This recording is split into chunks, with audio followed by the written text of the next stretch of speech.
Payton throws homer and goes. Got Julius Thomas there. Thomas with the touchdown, and there's the record. Records are meant to be broken. The NFL is no exception, as the most memorable moments in history come when men accomplish the unthinkable. Torch is passed. Long live the king. However, there are a select few that are impossible to reach. Whether it was due to the perfect player, team, or era, some records have been made to stand the test of time. These are the top 10 unbreakable records in NFL history. Injuries to running backs Melvin Carter and James Owens placed an increasing burden on Wilder, and he became the first player in NFL history to carry the ball over 400 times in a single season. Wait, how many touches? James Wilder had the ball in his hands 492 times in 1984. He was the first, second, and third option for the Buccaneers. 416 more touches than the next closest on the team? Not a typo. Wilder was their entire offense. And still, James Wilder is going inside the 15. Wilder, touchdown! Not only did James Wilder pull the ball down after another misconnection between DeBerg, but he was like a locomotive from the 15-yard line in. Wow, look at that balance. He's stumbling, he's on one hand, he retains his balance, and boy, that James Wilder, number 32. He was an all-around back, often relied upon to get the dirty yards and move the chains. Combine that with a lack of weapons anywhere else on the field, and you get 2 seasons worth of opportunities in one. A league-high 407 carries is one thing, but Wilder also tacked on 85 catches, good for third most in the NFL. Carter went in motion. DeBerg swings it out to Wilder. He's got a lot of room. Wilder inside the 25. He finished the year with over 2,200 yards from scrimmage, yet Tampa still finished 6-10. Looking at the last 10 seasons, no player has threatened Wilder's touches record. Even do-it-all backs like Le'Veon Bell and Christian McCaffrey haven't come close at their best. Why? Teams just aren't force-feeding single players at the same rate. Running backs are shuffled in and out while receiving corps have deepened. You'll need an elite player on a very bad team to break Wilder's mark, and it still probably won't be enough.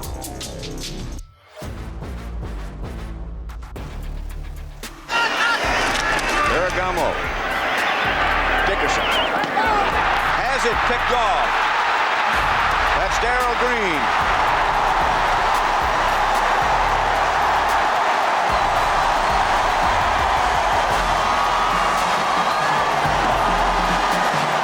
The 1983 Redskins are one of the greatest teams of all time to fall short of a Lombardi trophy. At 14-2, Joe Gibbs' crew was the highest scoring offense in history at the time. They dog-walked teams all the way to the Super Bowl before a loss to the Raiders. Nothing they accomplished that season was more impressive than their turnover differential, an astounding plus 43 over 16 games. That's still 15 more than the next closest total in the Super Bowl era.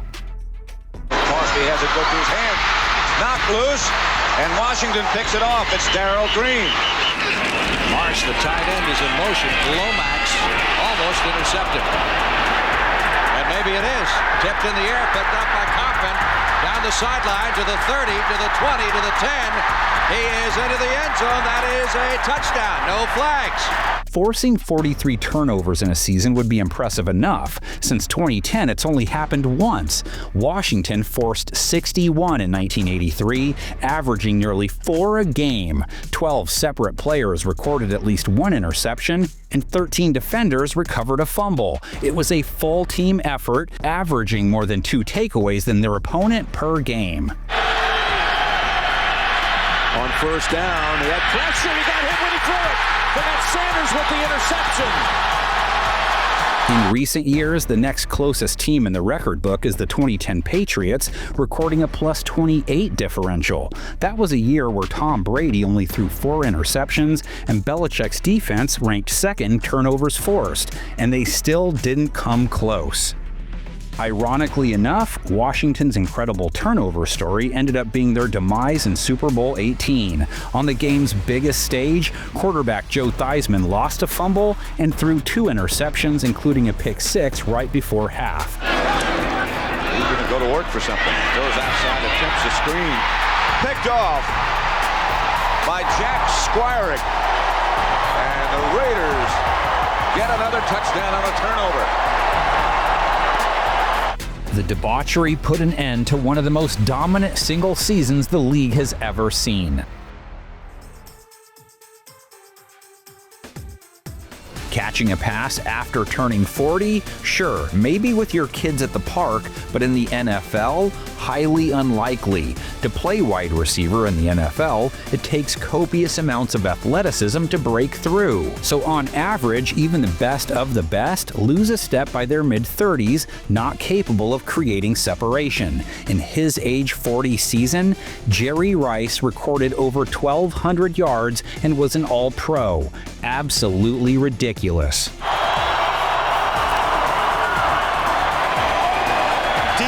open is Rice. Touchdown. 48 yards. Wouldn't this be something? Jerry Rice's longevity needs to be studied. Over 2,000 receiving yards after turning 40. No other wide receiver has a single reception. Mercedes Lewis and Tom Brady are the only other 2 to have positive receiving yards. Looks like a rare audible from Hasselbeck, who fires in the pass. A one-handed grab by Rice.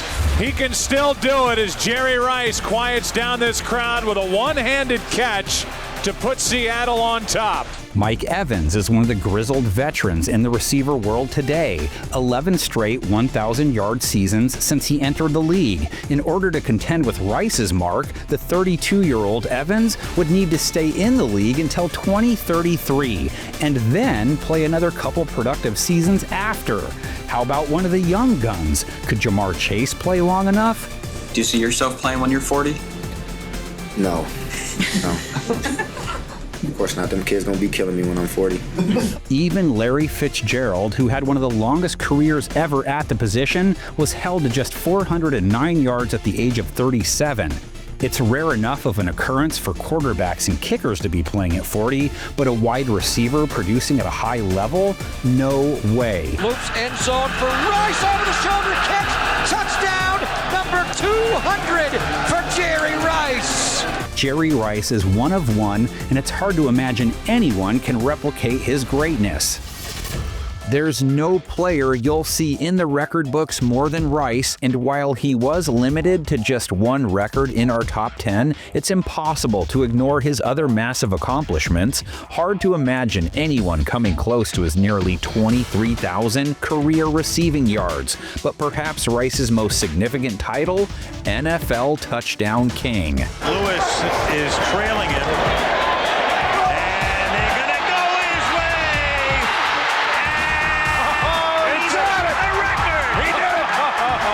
Good call, Dan. I wouldn't have thought they would do it. But it is behind them now. And what a way to break it.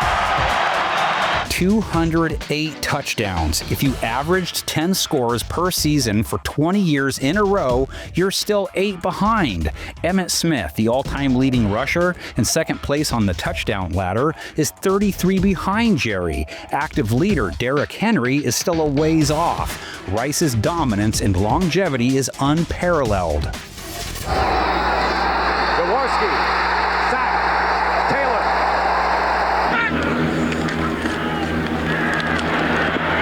The ball, is it called an incomplete? They're going to call him down at midfield as William Gay got the 7th sack for Detroit. Breaking a record isn't always a good thing. Eagles quarterbacks made history in 1986, getting sacked 104 times, the most ever in a single season. Second-year quarterback Randall Cunningham was dropped 72 times, while Ron Jaworski and Matt Cavanaugh also fell victim that year. Notice he's not in the shotgun. He likes to take the snap, and he's sacked again. This is number 10. Green this time, and Ferguson.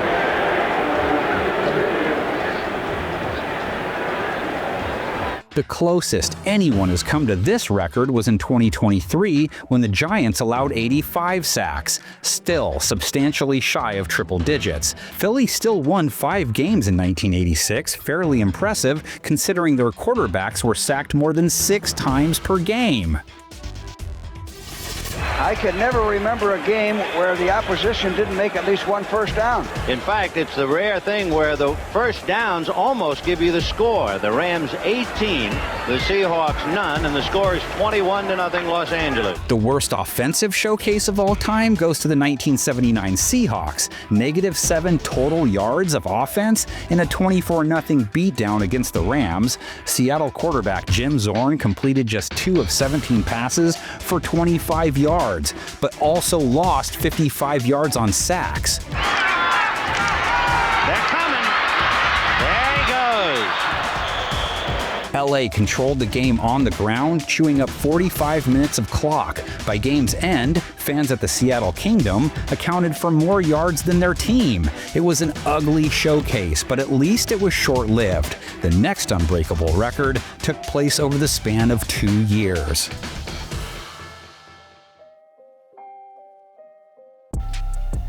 The difficult task of forging a team with players who had been together for only a short period was made virtually impossible by an injury blight that reached epidemic proportions.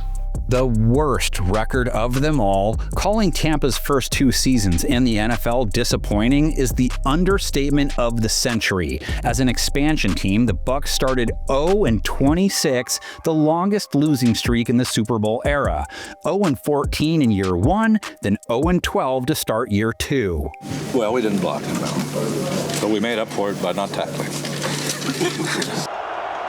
Boy, I've seen bad football team. It's the worst I've ever seen, but I never saw such low life on a football team in my life. When going through the numbers, Tampa was even worse than you think. During this 26-game stretch, the team averaged 6.8 points per game.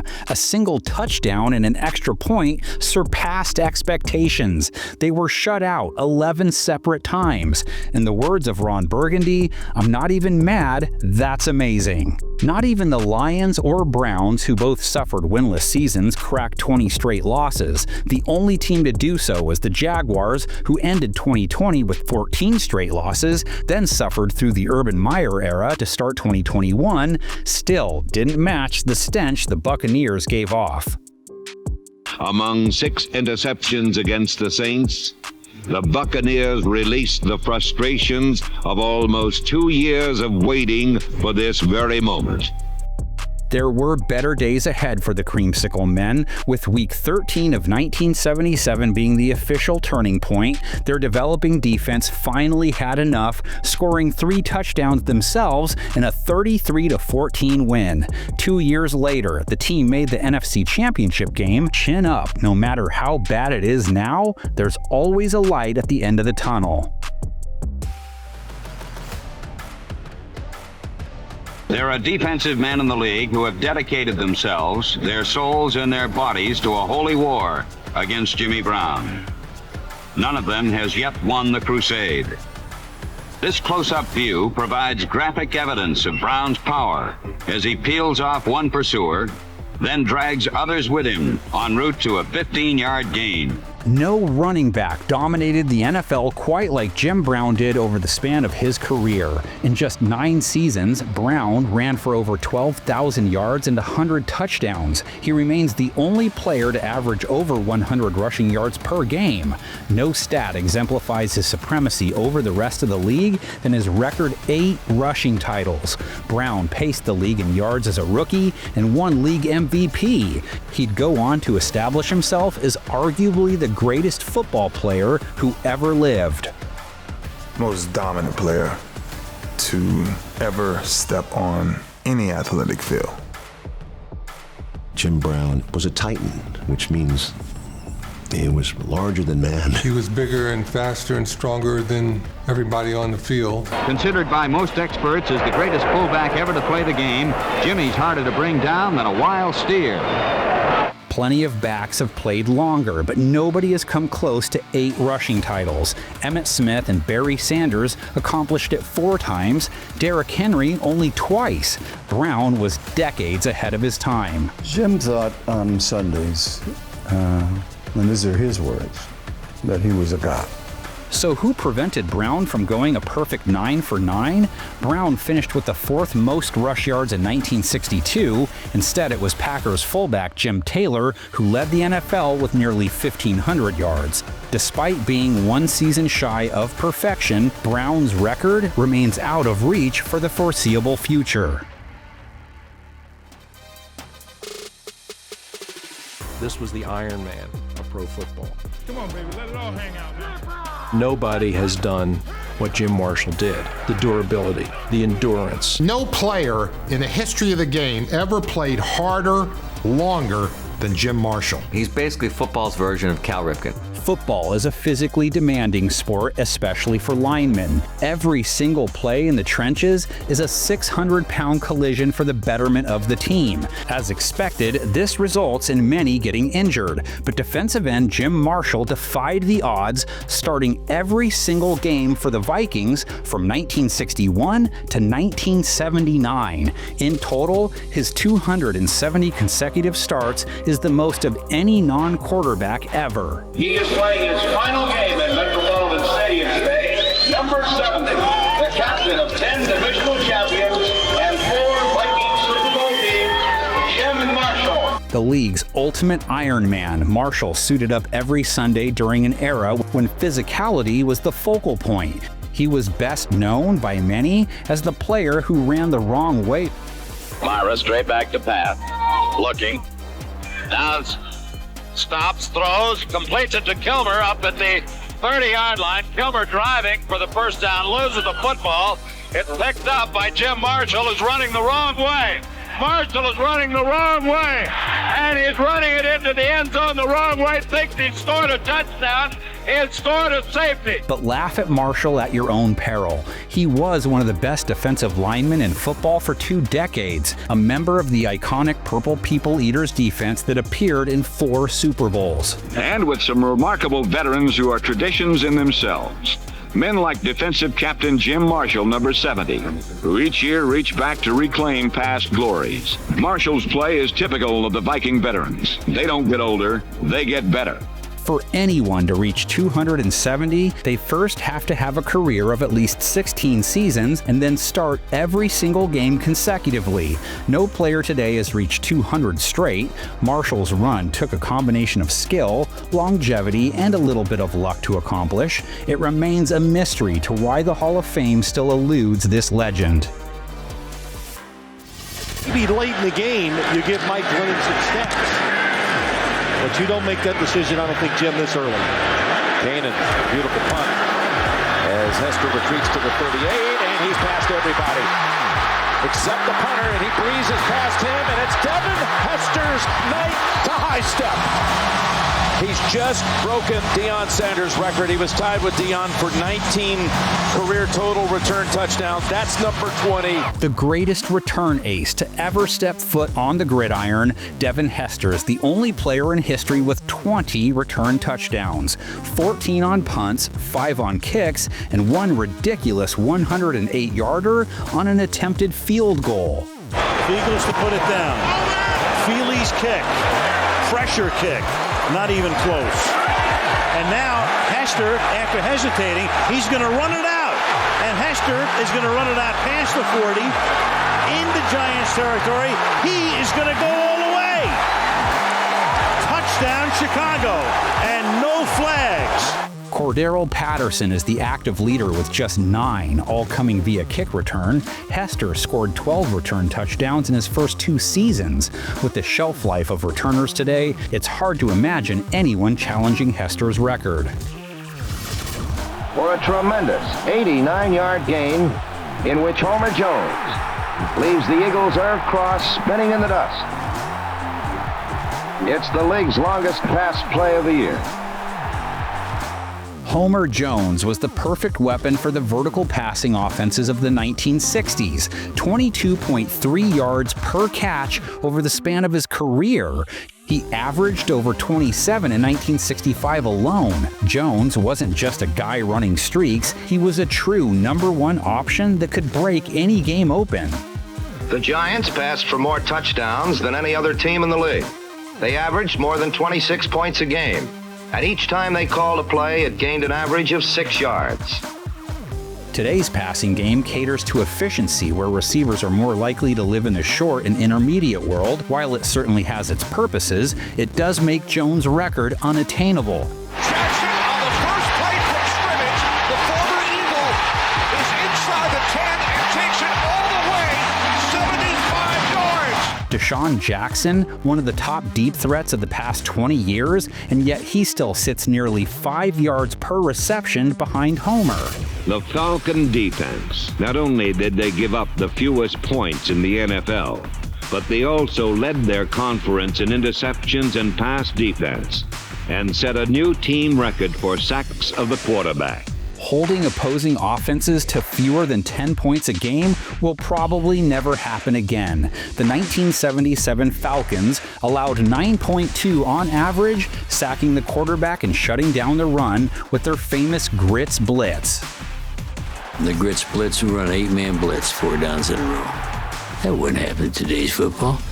Everybody's scared. This was a dead ball era for the sport when defenses controlled the game. After the 1977 season, rules changed to open up the passing attack, and as the league evolves, its rule book continues to favor offense. Scoring has increased to a point where 17 points allowed over a season is tops in the league. Bart Starr, one of the most accurate passers ever to perform in the National Football League, appears headed for another banner season. Coaching the Packers has been an unequal thrill for Vince Lombardi, who has at his disposal perhaps the greatest football team ever assembled. If there has ever been a super team in the NFL, it's this one. The 1961 Green Bay Packers were loaded with 12 players that would make the Hall of Fame. They stack up with any dynasty in the history of sports, winning 5 championships in the decade. Quarterback Bart Starr led the offense, taking handoffs in the famous Packers sweep. Jim Taylor and Paul Hornung accounted for 23 touchdowns on the ground. Paving lanes were linemen Forrest Gregg, Jim Ringo, and Jerry Kramer. The team averaged nearly 28 points per game, best in the NFL. But such superior personnel that they could almost have the quarterback yell out what the play is to the defense before the play is snapped, run the play, and you still can't stop them. Defensively, they ranked second in points allowed with 6 more of Canton's finest. Willie Davis and Henry Jordan dismantled blocking schemes, while linebacker Ray Nitschke brought unmatched intimidation. Throw in Herb Adderley, Willie Wood, and Emlyn Tunnell, and you were better off kneeling the ball than testing their secondary. And we haven't even mentioned they were coached by Hall of Famer Vince Lombardi. The 70s Steelers are the closest team to those Packers, but in today's era, having this much Hall of Fame talent is relatively impossible. With expansion, salary cap, and open free agency, it's become impossible to load up like in years past. Talent is spread across more than double the franchises that were in the league in 1961. Take the 2007 Patriots, one of the best teams in history. They have 4 players in the Hall if you account for Tom Brady's eventual induction. We will never see a team this stacked again. For the sake of competition, that may be a good thing. Great job. This may be the last play of the half. It's the bomb right down the middle. It's picked off. Up for the ball is Paul Krause, who now holds a new National Football League record. He is the all-time interceptor. He has broken Emil Tunnell's record and is the all-time leading interceptor in the history of the National Football League. Not only is Paul Krause's record of 81 career interceptions unbreakable, nobody will come remotely close ever again. Today's passing game is heavily predicated on avoiding interceptions. If a DB picks off 5 passes in a season today, he's among the league's leaders. Krause averaged over 5 interceptions per season over a 16-year career. Our eye. Carson throwing long for Taylor. Intercepted. Paul Krause went up and got it. Looks like Taylor is open, but Krause has great range, good hands, and as he said, 6'3". Krause only holds the mark by a slim margin as Emlyn Tennell sits in second with 79. But the reason why the record is so untouchable is because of the disparity of eras. In Krause's day, it was normal for a quarterback to throw 20 picks in a season. Teams were using the passing game as a second option and were much more careless. The result, a feeding frenzy for Krause, who finished with an interception total that now feels surreal. Only 2 active players have even cracked 30. Harrison Smith, a 14-year vet, leads the way and isn't even halfway there. Charles Woodson has come the closest in recent memory, 18 Hall of Fame seasons, as one of the best ball hawks in history. Still, 16 behind Krause. How about Ed Reed? Not even close. You can book it. Paul Krause is your all-time interception leader as long as the NFL exists. 3-0 early in the opening quarter when Blanda's pass for Toller is swiped by veteran linebacker Marv Matusic. Now watch Carl Sharon take Matusic's lateral and turn a freak situation into 7 points for the Bills. You think Jameis Winston's 30 interceptions in 2019 were crazy? George Blanda threw 27 touchdowns and 42 picks in 14 games all the way back in 1962. 6 games throwing at least 4 passes to the other team, and 2 games with 6 interceptions. But a season gets even stranger the more you dig into it. Just chuck it up there and hope for the best. Blanda threw either a touchdown or interception on 1 of every 6 pass attempts. He had a game with 6 touchdowns on 13 completions. A week later, 8 completions with 6 picks. Blanda never seemed to lose confidence. Crazy enough, the Oilers went 11-3 and made it to the AFL Championship game. But Blanda had one more implosion in him, throwing another 5 interceptions in a double overtime loss. 47 picks in 15 games for those counting. His throw for Charlie Hennigan goes astray, and 245-pound Bill Hull comes up with the biggest play of his rookie season on this 23-yard interception return. Today, there is no chance that a quarterback would be on the field after performances like this. Over the last 5 years, 17 interceptions has been the average league high. So Blanda threw 42 picks in a season, 124 over a 4-year span, and had the longest career in NFL history. He still threw 59 fewer interceptions than Brett Favre. The 13-point lead, 4th quarter. Favre, dangerous throw, and it's picked off. It's picked off by Greer, and he is taking it back for the touchdown.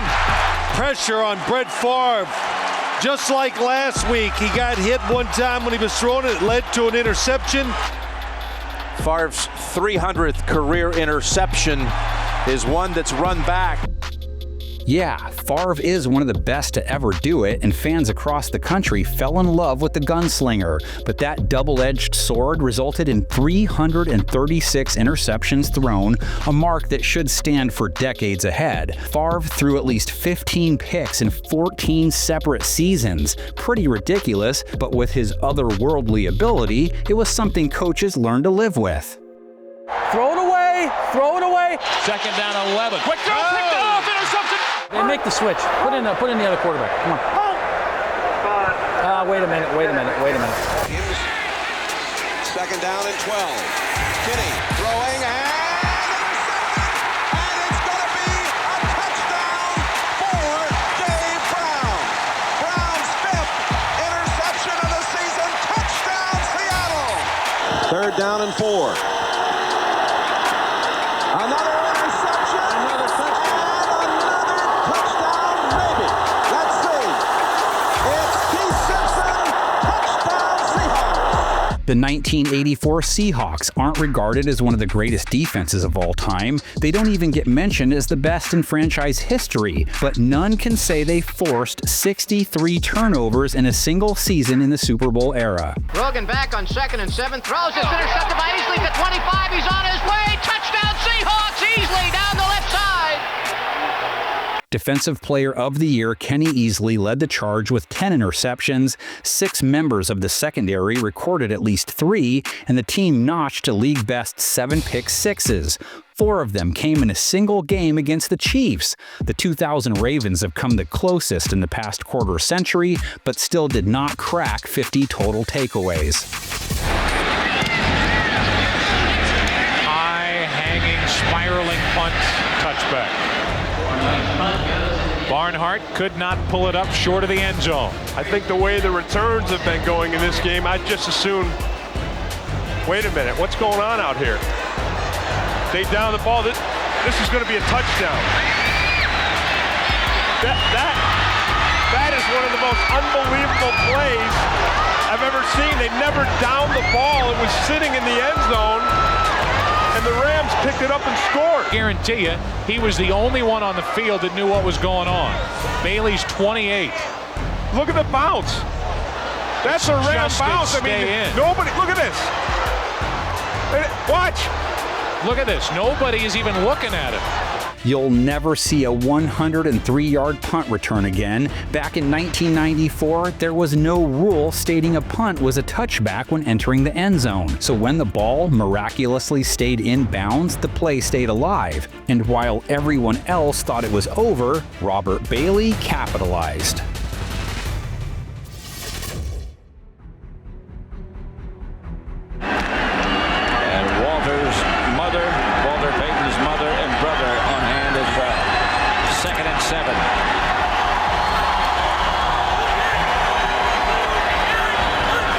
Hutchinson, handoff, Smith at left guard, 35, 40-yard line.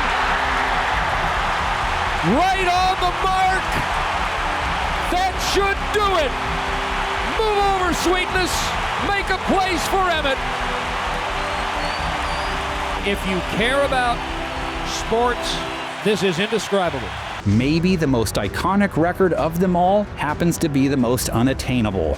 Emmitt Smith holds the crown as the NFL's all-time rushing leader and will likely have it for life. Sitting at 18,355 yards on the ground, Smith is nearly 2,000 yards ahead of the next closest player. If a runner averaged 1,500 yards a season for 12 straight years, they still wouldn't have passed him. 7-7. Down, and a lot more into Redskin territory. Emmitt Smith being chased down. They will not get it. Touchdown. Aikman draw to Smith. Tackled but breaks away to the 10, to the 5. Touchdown, Emmitt Smith. Oh, what a run by the league's MVP. Smith averaged 81 yards per game over his 15-year career, including 11 straight seasons with over 1,000. A major factor why this will never be touched is the lack of carries backs are getting today. Smith's 4,409 career rush attempts is an unbreakable record itself, highlighting the difference between bell cow backs of the 90s compared to now. Among the active players, Smith clears 32-year-old Derrick Henry by nearly 7,000 yards. Unless he plays at the same level until the age of 37, Henry doesn't have a shot of reaching 18K. Not only do you have to be one of the most dominant players in history, but you must remain healthy over a career that rivals the length of the best quarterbacks. And in an era that has devalued the running back position, good luck trying to get there.